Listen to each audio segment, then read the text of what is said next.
what we know about US grand strategy.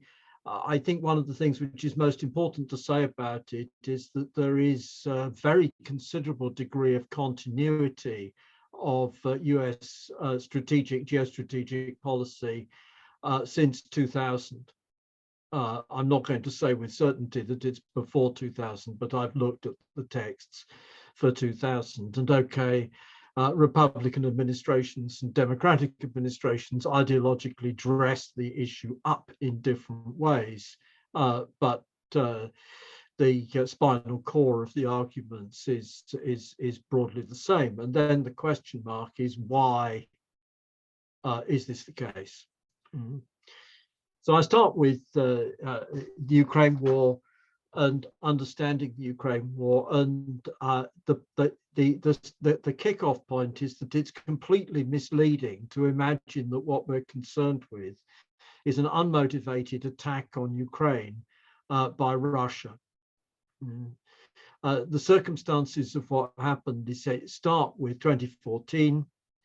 And what happened in 2014 is that the United States, is perfectly clear the United States deployed the far right organizations of the Ukrainian far right to overthrow what was at that time an elected government, which leaned, it was trying to balance between Russia and the EU, but leaning towards the Russian side. And the Euromaidan is a demonstration of a size which could have been mobilized on the streets of London by the Socialist Workers' Party with no allies.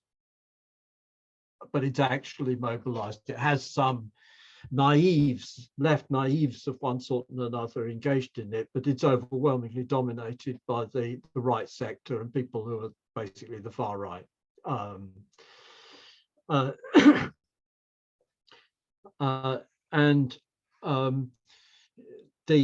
That kicks off in turn radical measures of the Ukrainian government against the Russian speakers of the Donbass, which then, and equally, that the Ukrainian government is going to terminate Russia's lease on the naval base at Sevastopol. And that in turn triggers Russian military intervention, ostensibly in support of the Donbass, but pretty clearly primarily with a view to holding on to the Crimea, recovering the Crimea in reality, because the present day boundaries of the Ukraine are boundaries which were set by the Treaty of Brest-Litovsk in 2018 and then held on to by the Soviet government in order to maximize the number of Russian ethnic nationals within the borders of Ukraine and thereby prevent there being a likelihood of Ukrainian secession. And then, of course, the Soviet Union falls apart. We can analogize it. Suppose that it looked as though the SNP was going to win a referendum and the British government added Northumberland, Durham, Westmoreland, and Cumberland to Scotland in order to make sure that to tip the balance. And then we get a fight going on between rival powers, as a result of which the British government, well, not necessarily the British government, but whoever is, actually it would probably be whoever was sponsoring something against the British government, sponsors a coup d'etat by Gaelic-speaking nationalists who want to impose Gaelic as the sole language in Scotland. And then you get a secessionist movement. So it's 2014. This is US initiative. And where is this we can look backwards on this US initiative. We have to look in the first place at the fact that the United States has been conducting initiatives through irregular forces, waging aggressive war through the use of irregular forces, and with that war declared, without ostensible declaration of war, since 1975. This is the response of the United States to the Portuguese decolonization both in Mozambique and in Angola, the United States, through South Africa as a proxy, sponsored right-wing irregular forces to raise up civil wars in Mozambique and Angola. At the same period, we get the Brzezinski and sponsoring the Mujahideen. The Mujahideen begin to be sponsored by the United States well before the Russian, quote, invasion of 1980, and indeed pretty much immediately on the occasion of the Saur Revolution, and possibly before. The United States is sponsoring and arming the Mujahideen. We have in the same period US and Israeli sponsorship of Christian militias in Lebanon. We have the Nicaraguan Contras, who, because it was without congressional authority, gave rise to an enormous scandal, and especially because it involved the Reagan administration dealing with the Iranian regime behind the back, complex deals involving the Iranian regime and the Israeli regime, and so on and so on. This phenomenon has gone on, and a very relatively recent one is the United States sponsoring the Gulf states, authorizing the Gulf states and Saudi Arabia to sponsor Islamist militias in Syria. And the operation with the right sector and so on in Ukraine is merely the most recent of these sorts of United States interventions. Mm-hmm. So then the question which is posed is why does the United States want to poke the bear, as it were? And this is not, of course, the only case of the United States wanting to poke the bear. The same was true of the Russian-Georgia war, which was, you get pro-Russian secessionists in the north of Abkhazia, which is actually originally autonomous Soviet Republic, and the Georgian pro-US regime goes to invade those, and the Russians retaliate. And in that case, the Russians are able to do what they've not been able to do in Ukraine, which is to drive rapidly on the Georgian capital and effectively oust the US-sponsored government. No, they don't get permanent control of the Georgian government, but they achieve what they want to do. Why is the United States doing this? Mm-hmm. And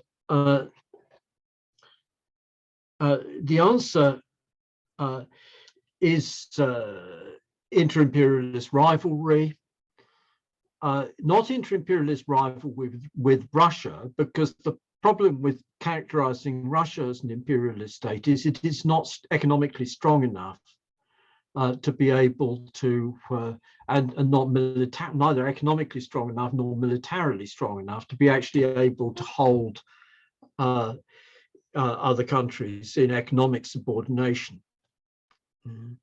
China, however, in spite of being socialism with Chinese characteristics, China has been engaged in a cold transition, and this cold transition is possible partly because actually the underlying forces of production in China at the time of the revolution were massively higher than the forces of production in Russia at the time of the revolution, in the sense of bridges, roads, density of population, productivity of agriculture, etc. Russia took over an enormous land area persistently characterized by scarcity and shortages at the Russian Revolution. The Chinese Revolution took over what had been one of the wealthiest parts of the world, but the Stalinist regime acted as a bloc together with United States sanctions and blockade until Deng Xiaoping's turn. Yeah.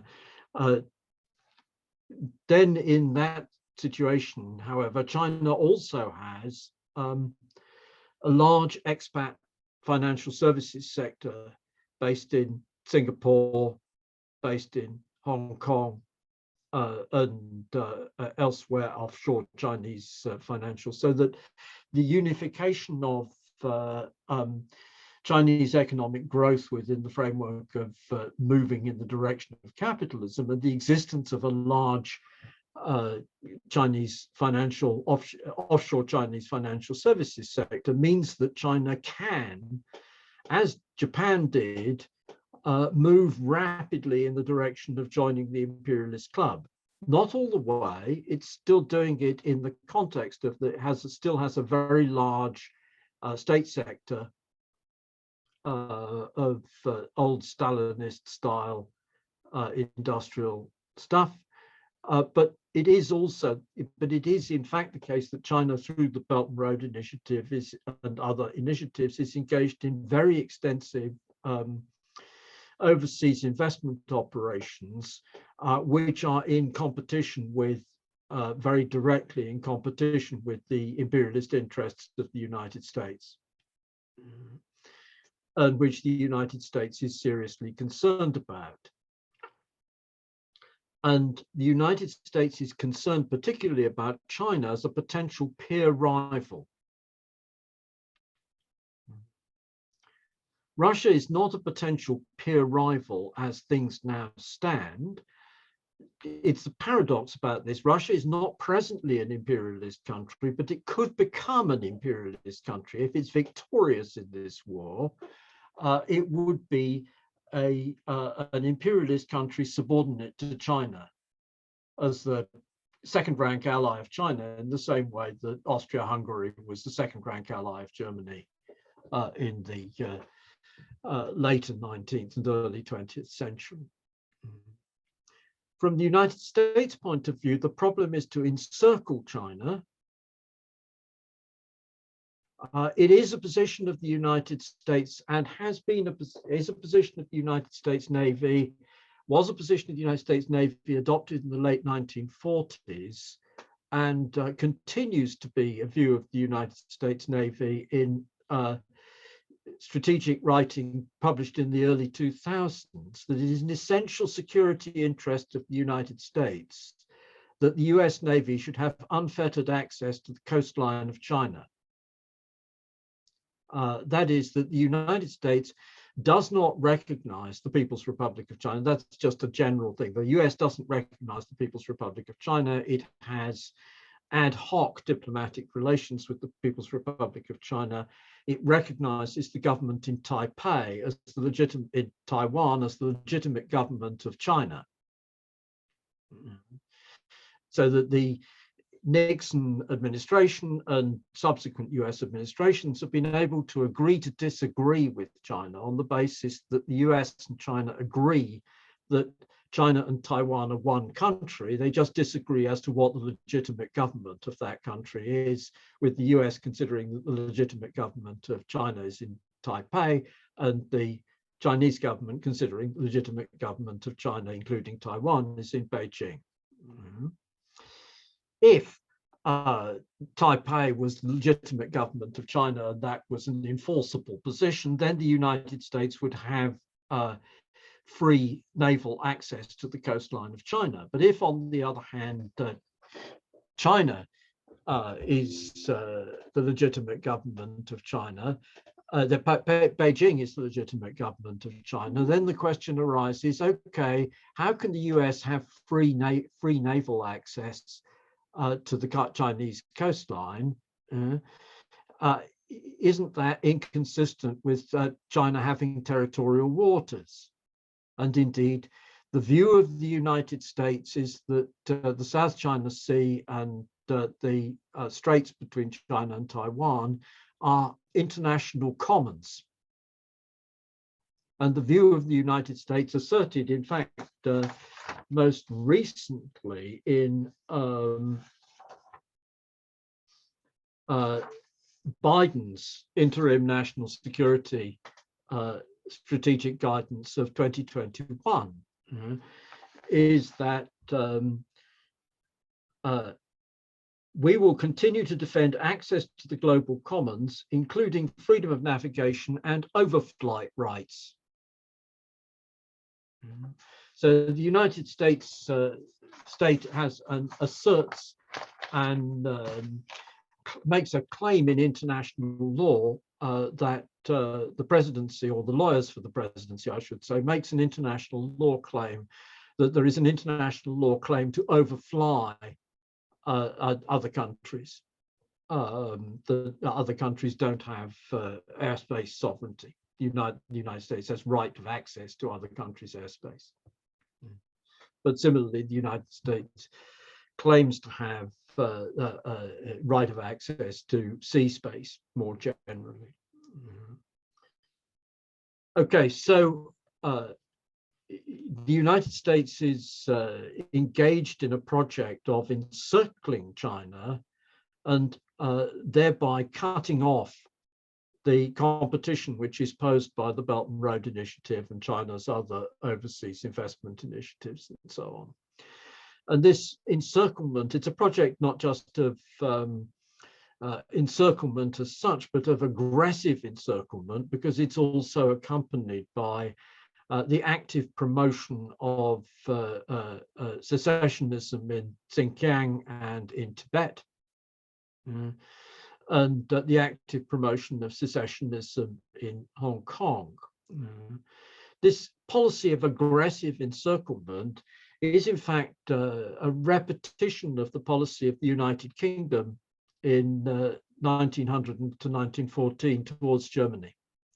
At the point at which, it's actually a little bit earlier, but 1900 is around the time that the UK shifts. It's had a policy down to the 1880s of alliance with Germany against France and Russia, both of which were regarded as threatening to UK interests.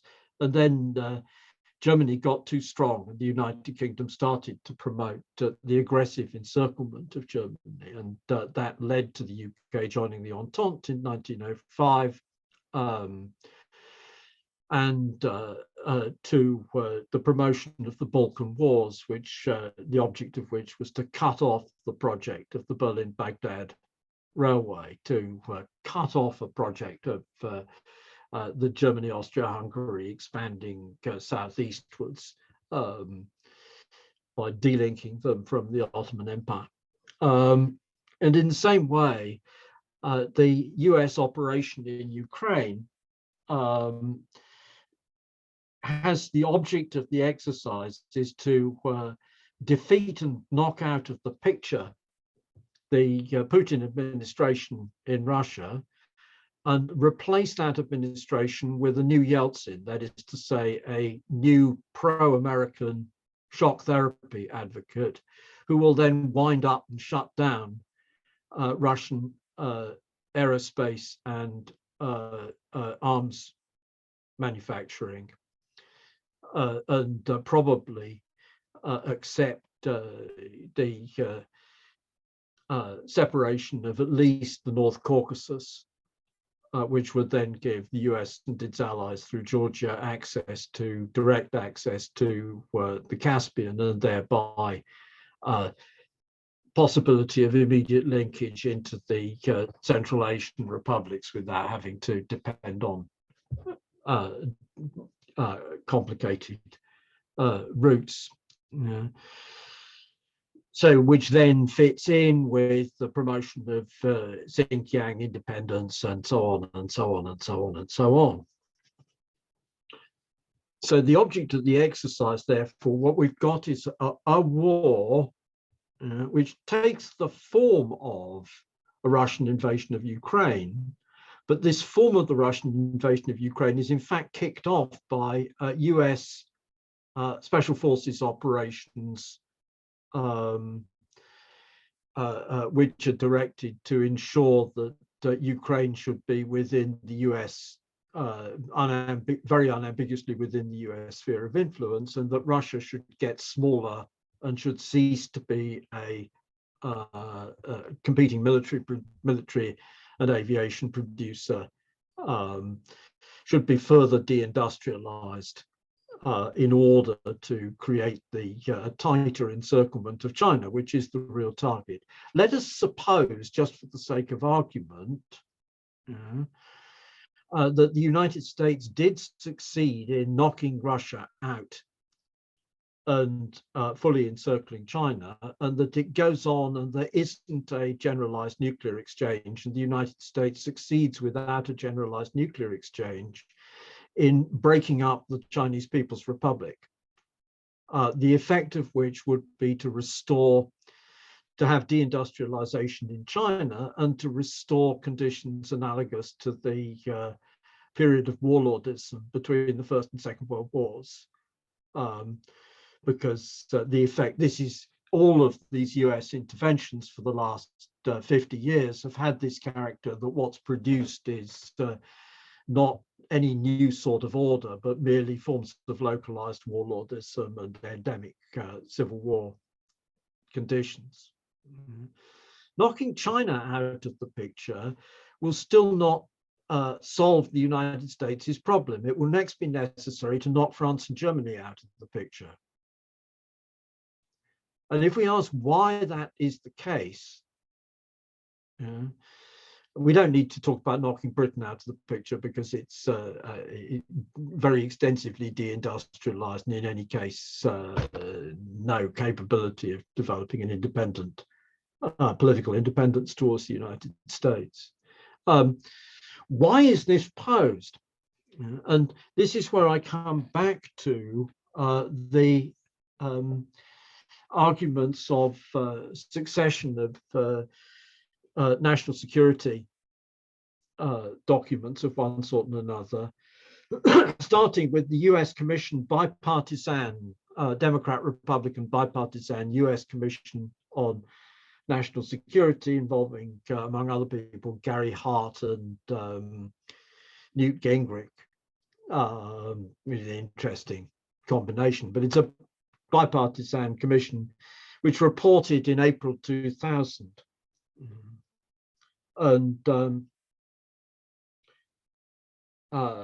this says, it is a critical national interest of the United States that no hostile hegemon arise in any of the globe's major regions, nor a hostile global peer rival, nor a hostile coalition equivalent to a peer rival.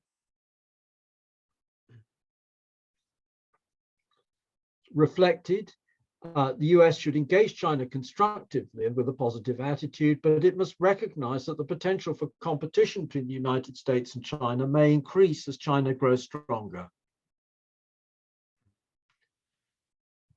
The Rand Arroyo Center, the Rand Corporation, is a large, sprawling research institute which has a whole variety of different bits, which has been doing geostrategic research for the US and game theoretical stuff since the 1950s. These were the guys who formulated the various trade-offs of generalized nuclear war, brinkmanship, etc., etc., etc.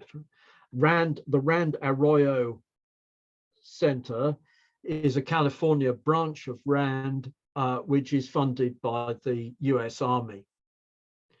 And they, in 2001, published a book called The Emergence of Peer Competitors, a Framework for Analysis. This was a particular piece of US Army funded quote research.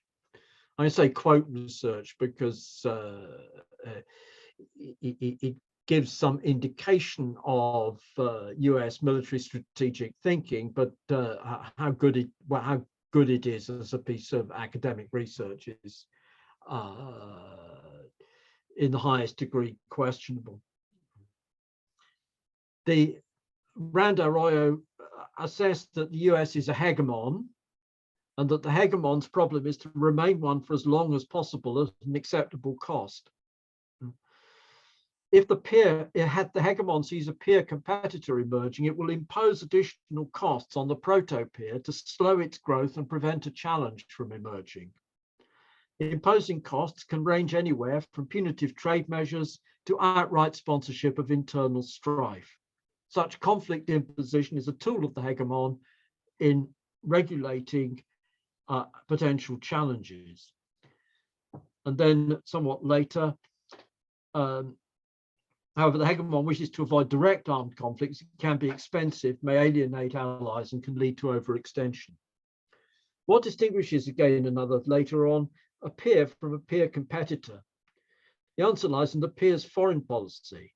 A peer seeks not only modest or no change in the international system, the power status of the major states, the rules governing international interaction between states, and or the beneficiaries of those rules. So a peer is actually not a peer, it's someone who accepts the dominant role of the United States. It's a strong state which explicitly accepts the dominant role of the United States. A peer competitor is somebody who wants to improve their position in the global hierarchy.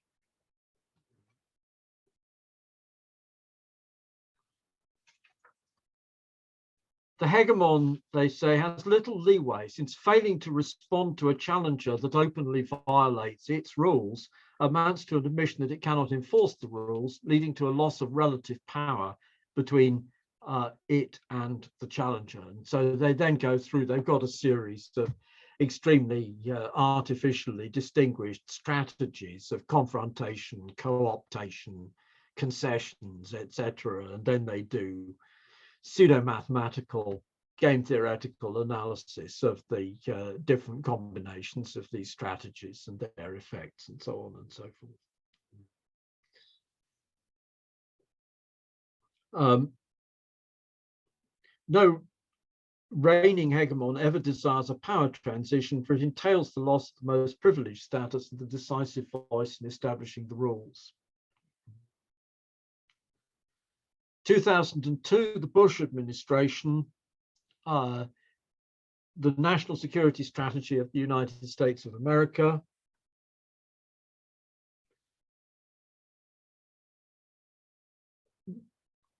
advocates expanding NATO's membership to those democratic nations willing and able to share the burden of defending and advancing our common interests. We are attentive to the possible renewal of old patterns of great power competition. Several potential great powers are now in the midst of internal transition, most importantly, Russia, India, and China.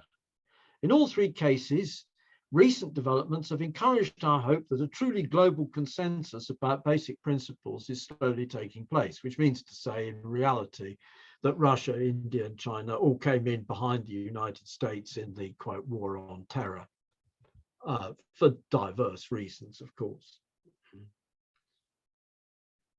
The United States must and will maintain the capability to defeat any attempt by an enemy, whether a state or a non-state actor, to impose its will on the United States, our allies, or our friends.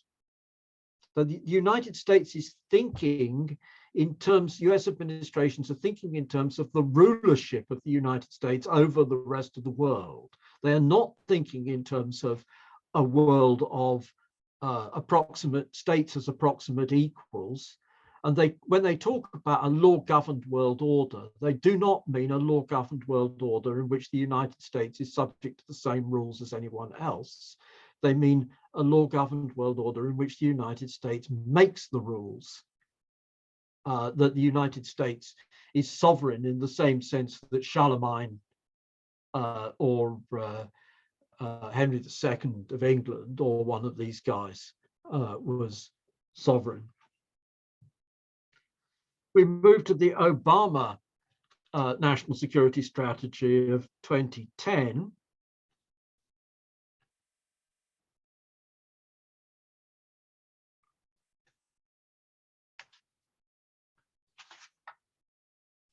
To adversarial governments, we offer a clear choice: abide by international norms and achieve the political and economic benefits that come with clearer integration in the international community, or refuse to accept this pathway and bear the consequences of that decision.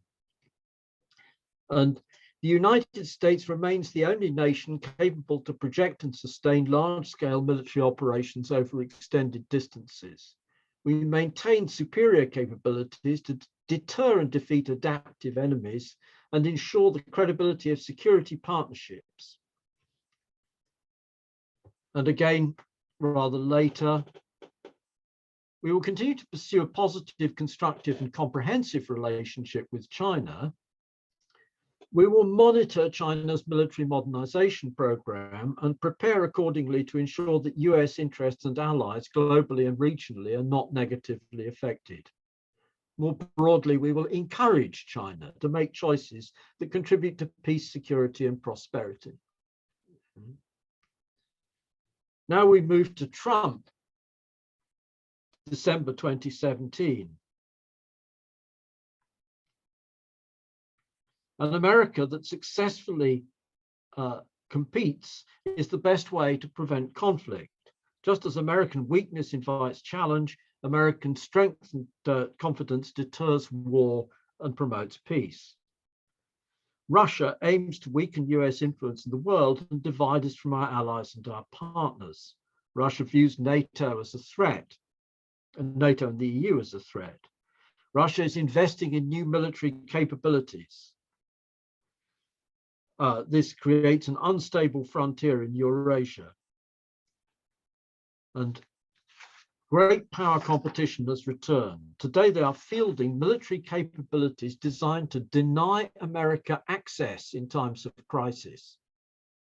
So again, the assumption is that the United States must have the right of access. The United States, goes on, must retain overmatch, the combination of capabilities in sufficient scale to prevent enemy success and ensure that America's sons and daughters will never be in a fair fight. Going on, a healthy defense industrial base is a critical element of US power and the national security innovation base. The erosion of American manufacturing over the last 2 decades, however, has had a negative impact on these capabilities. And further, although the United States seeks to continue to cooperate with China, China is using economic inducements and penalties, influence operations, and implied military threats to persuade other states to heed its political and security agenda. China's infrastructure investments and trade strategies reinforce its geopolitical aspirations.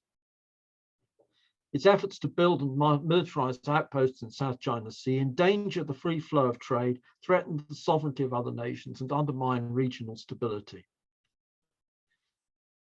Russia, again, is using subversive measures to weaken the credibility of America's commitments to Europe, undermine transatlantic unity, and weaken European institutions and governments. And finally, the Biden administration, China in particular has rapidly become more assertive. It's the only competitor, as March 2021, potentially capable of combining its economic, diplomatic, military, and technological power to mount a sustained challenge to a stable and open economic system, the international system. Russia remains determined to enhance its global influence and play a disruptive role on the world stage. Both Beijing and Moscow have invested heavily in efforts meant to check US strengths and prevent us from defending our interests and allies around the world. So one of the objectives then posed, promote a favorable distribution of power to deter and prevent adversaries from directly threatening the United States and our allies, inhibiting access to the global commons, or dominating key regions. And on the world trade matters, we will make sure, this is an interesting one because it's again a continuity, direct continuity between Trumpism and Bidenism. We will make sure that the rules of the international economy are not tilted against the United States, which means to say that they will be continued to be tilted in favor of the United States. We will enforce existing trade rules and create new ones that promote fairness. We will work with our allies to reform the World Trade Organization so that it functions to support American jobs, among other things.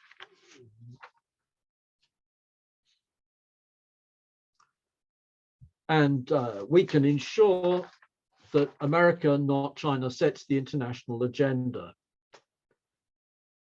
and so on and so on. So in essence, what we've got is we've got a gradual movement towards away from thinking, which is not a movement about primarily about increased Chinese or Russian capabilities, but about the US perceiving the Chinese and the Russians as being rivals. And because they're rivals, it's necessary to squash them for reasons which are given by the 2000 Commission on National Strategy. It's a critical interest that no hostile hegemon arise in any of the globe's major regions, nor a hostile peer rival, nor a hostile coalition. And the Rand Arroyo Center on the emergence of peer competitors, that the hegemon, the United States as a hegemon, must squash any emergence of rivals, not just rivals who are already peer competitors, but rivals who might become peer competitors. Okay, I've been extracting stuff out of these national security documents, and I've been extracting quite a lot of them is verbiage about, with all sorts of promises about restoring the American middle class. And this was already a problem which people were concerned about, the loss of jobs, loss of working class jobs, meaning so-called middle class jobs in the late 1990s, early 2000s. These were already serious concerns about US policymakers. Loss of the educated workforce which could be brought in to run the high-tech army and the high-tech production for the high-tech army, navy and air force. These were all, so there's all this stuff, and we get endless discussion of that sort. But why was there the expectation, which there fairly clearly was, of the United States policymakers in the early 2000s that Russia and China, and I guess it's actually probably also true of India, but India is in a much weaker position than either Russia or China, would remain compliant, would play ball with US policy? And the answer actually is the same reason as the reason that the policy of the various efforts to try and revive the working class and industrial production in the United States fail.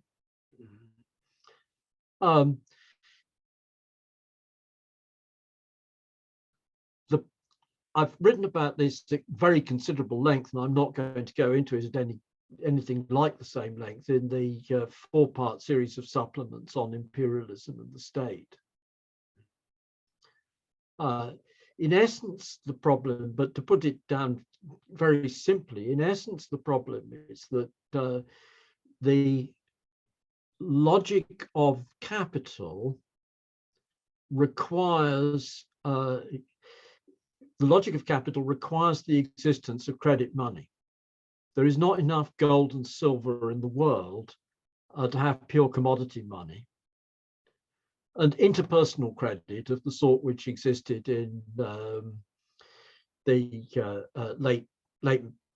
late medieval, early modern period in the localities doesn't work sufficiently to support actual capitalist markets, as opposed to small scale village and town markets. In order to have credit money, we need fully routinized state enforcement of debt.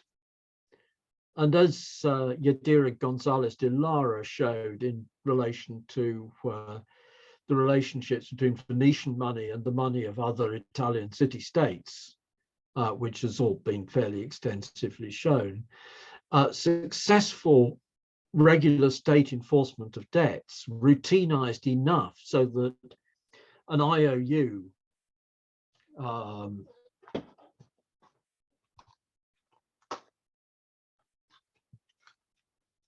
Here it is. I promised to pay the bearer on demand the sum of £10, signed the cashier of the Bank of England.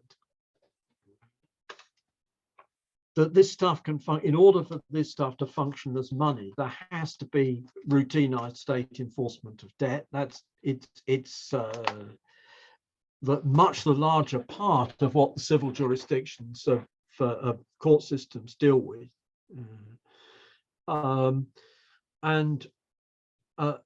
But having the civil jurisdictions of court systems is not enough, because it's too easy for the debtor to flee the jurisdiction. Again, the states we have, in the colonial period of the states, there's a very long, persistent problem of debtors fleeing the jurisdiction and crossing the border into territories which were not yet didn't yet have an organized system, and then you get instability of the monies, and in particular of paper monies of one sort and another. So because there's a problem of people fleeing the jurisdiction, the state has to be able and willing to discriminate against economic actors outside the jurisdiction. So the economic actors, which are Venetian actors, get advantages which actors from Ravenna or the Romagna more generally don't get allowed. That continues to be the case right down to the present day. In the 2008 crash, the British government seized Icelandic assets under anti-terror legislation in order to assist it in bailing out British banks. Equally, we have radically different behaviors of the US government in relation to the Exxon Valdez oil spill some decades ago, and the oil spill in the Gulf, which was BP. Exxon treated leniently. BP, get the book thrown at them, basically, because they're not. It's not because they're a British company, it's because they're a non-US company. So that the state then is forced to discriminate against foreign states simply by virtue of the nature of state credit money. The nature of credit money requires that capitalist states must be mercantilist. There is never, ever a free trade state in the true sense. Free trade, when it appears, is a mercantilist policy in the interests of, in Britain, in the interests of the British shipping industry in the 19th century, in the United States, in the interests of the US financial services sector in the later 20th. And in fact, the United States is not consistently free trade. The United States is massively protectionist in terms of, it's very keen on free trade globally, but not as far as interfering with US non-tariff barriers and so on is concerned.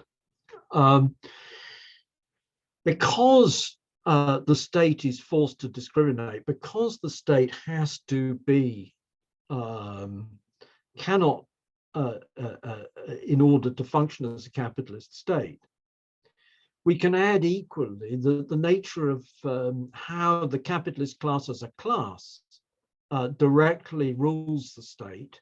The capitalist class as a class directly rules the state, partly through free movement of capital, that capital can run away. So that, for example, when Hollande introduced very mild reformist measures in France, there was a flight of capital and he had to capitulate.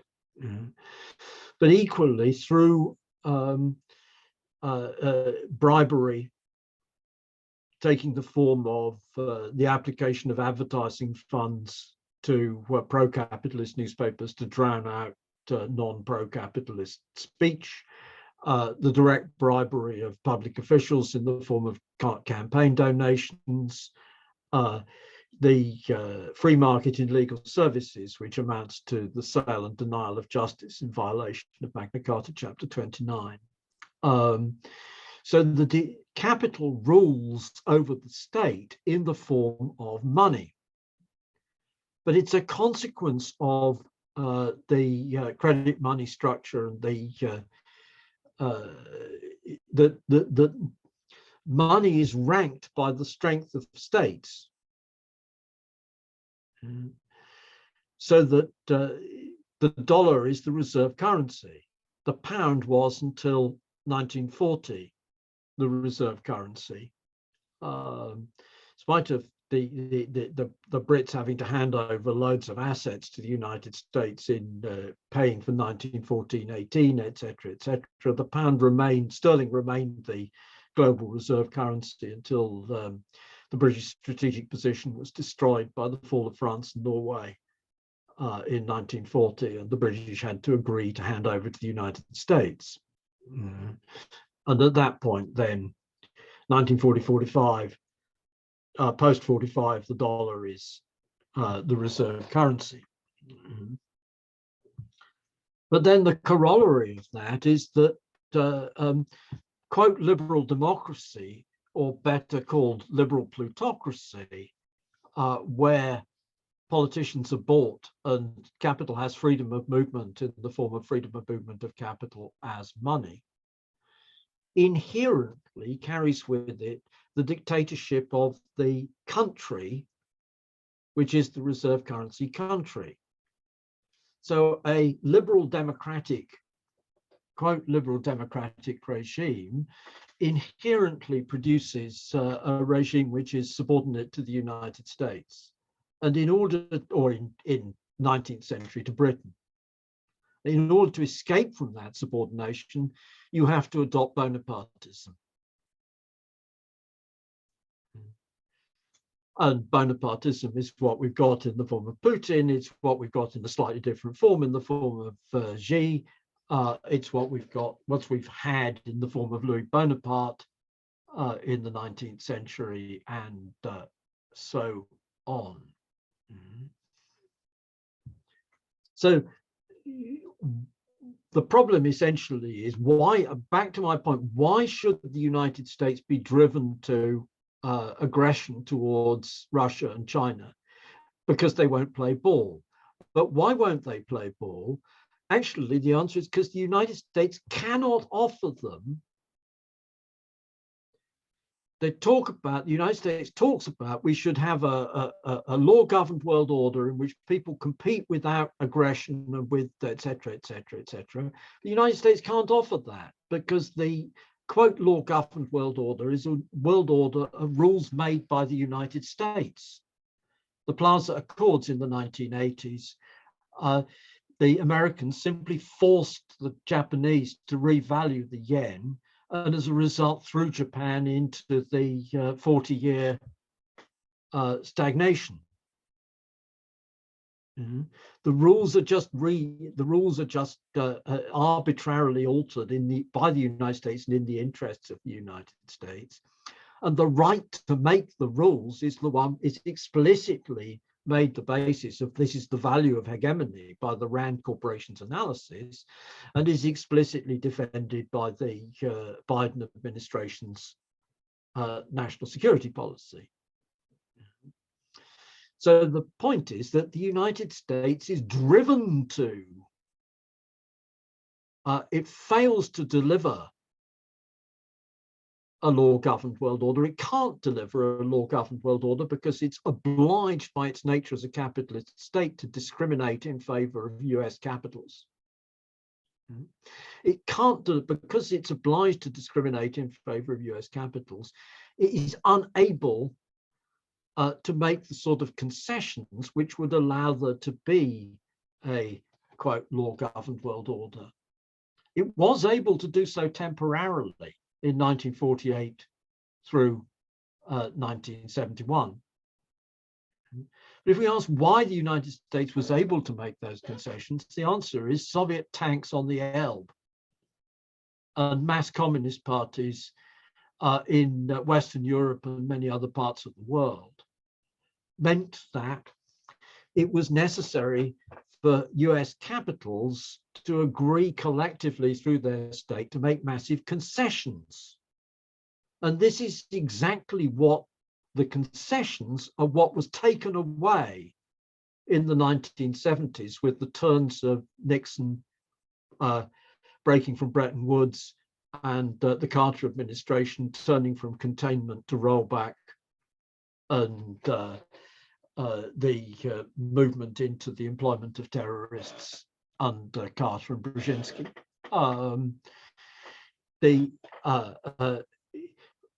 And all that we talk about, the neoliberalism, neoconservatism, and so on and so forth, this is all saying there is to be no concessions to the working class of the sort which were made in the period 1950 to 1970. But no concessions to the working class also implies no concessions to subordinate capitals. It's the no concessions regime which then means that the United States is actually forced, irrespective of what it wants, to create conditions which invite other powers to try and organize themselves against the consequences of US hegemony. And that in turn leads us back to poking the bear and the endeavors to encircle and contain China and the war in Ukraine. And that's it.